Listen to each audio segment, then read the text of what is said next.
काला साया। यूं तो बनारस घाट अपनी खूबसूरती के लिए बहुत प्रचलित है, पर घाट के किनारे कई राज लिए बैठे हैं। ये कहानी शुरू होती है बनारस के घाट के पास बने ममता निवास से, जहां प्रिया लाल जोड़े में ममता के घर उसकी बहू बनकर आती है। आओ आओ बहू, घर को अपने पैरों से पवित्र करो। ममता घर की दहलीज पार कर ही रही होती है कि अचानक एक बहुत गंदी सी बास पूरे घर में फैल जाती है।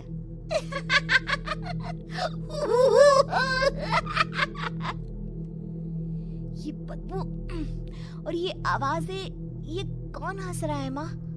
अब ये पड़ोसी ना हमारे थोड़े अलग से है। कहाँ हम शाकाहारी और ये मांस मच्छी खाने वाले। छोड़, तू ध्यान मत दे और गृह प्रवेश कर। और हाँ बहू, अपनी सास की एक बात हमेशा याद रखना, इन पड़ोसियों से तो कभी बात नहीं करेगी। अच्छे लोग नहीं है ये। अपनी सास की ये बात मानेगी ना बेटा? हाँ माँ, जो आपकी मर्जी, मैं उनसे बात नहीं करूंगी। अगले दिन प्रिया अपनी पहली रसोई बनाने रसोई घर में जाती है। ये छोकी बात तो नाक में जा रही है। एक काम करती हूँ, खिड़की खोल देती हूँ। प्रिया खिड़की खोलने जाती है।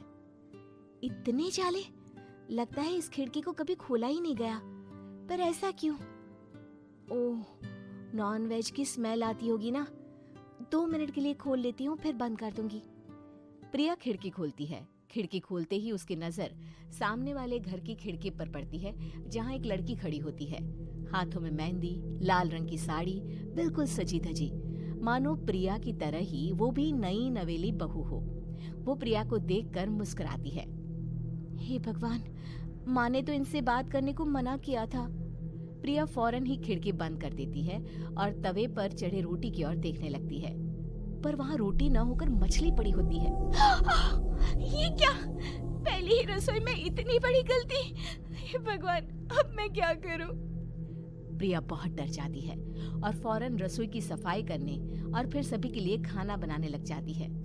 जब वो सबको खाना परोसती है, सब तो ठीक है, मैं बेकार में चिंता कर रही थी। हे भगवान, ऐसे ही बस अपनी कृपा बनाए रखना। रात के वक्त जब सब सो रहे होते हैं, तब प्रिया को पायल की आवाज सुनाई देती है, जिससे उसकी आंख खुल जाती है। ये पायल की आवाज कहाँ से आ रही है? प्रिया उठकर उस आवाज के पीछे छत की सीढ़ियों तक जाती है। तभी उसे बच्चे के रोने की आवाज आती है। प्रिया छत पर जाती है तो क्या देखती है? वही लाल साड़ी वाली लड़की अपनी गोद में एक नवजात बच्चे को घुमा घुमा कर सुला रही है। तभी प्रिया की नजर उसके पेट पर पड़ती है। ओह गॉड, ये तो प्रेग्नेंट भी है। सुनिए, बच्चा सो नहीं रहा है क्या? मैं कुछ मदद करूं? नहीं नहीं, आपके घर वालों को अच्छा नहीं लगेगा, मैं संभाल लूंगी। स्नेहा की गोद से बच्चा हाथ मारकर प्रिया की गोद में आने को छटपटाने लगता है। दोनों घर अगल बगल में बने होने के कारण प्रिया उस बच्चे को गोद में ले लेती है। प्रिया के पास आते ही वो सो जाता है। बच्चे का वो स्पर्श रात भर प्रिया भूल नहीं पाती और अगली सुबह वो छत पर कपड़े सुखा रही होती है। तभी उसे एक औरत इशारा करके बुलाती है। स्नेहा कह रही थी बाबू तुम्हारी गोद में आते ही सो गया। मैं गौरी, स्नेहा की माँ हूँ। बहू, घर आना, बाबू को खिला भी लेना।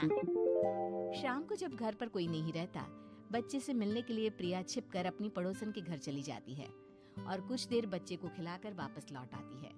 इसके कुछ दिन बाद ही प्रिया को पता चलता है कि वो माँ बनने वाली है। ममता की खुशी का ठिकाना नहीं रहता।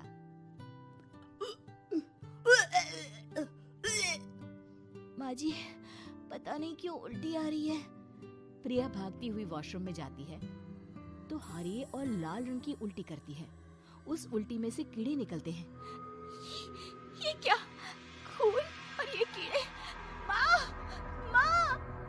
प्रिया की आवाज सुनकर ममता दौड़ कर आती है, पर बेसिन में कुछ नहीं होता। प्रिया हक्की बक्की रह जाती है। ये सब क्या हो रहा है? प्रिया घबरा जाती है और अपने कमरे में जाकर सो जाती है। डर के कारण वो इतनी थक जाती है कि उसकी आंख लग जाती है। तब उसे ऐसा लगता है उसके पेट पर मानो कोई बैठा हुआ हो।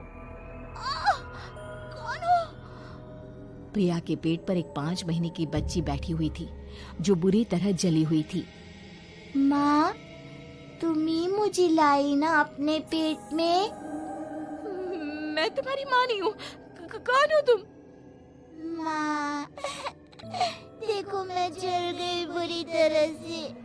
6 महीने पेट में रहने को भी मुझे नहीं मिला। सहला दो ना माँ।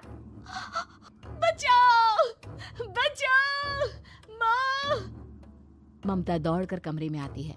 प्रिया की बातें सुनकर वो सब समझ जाती है। तू कहीं बगल वाले घर में तो नहीं जाकर आई ना बहू? मुझे माफ कर दो, मैं गई थी माँ। उस घर में सब मरे हुए हैं बहू।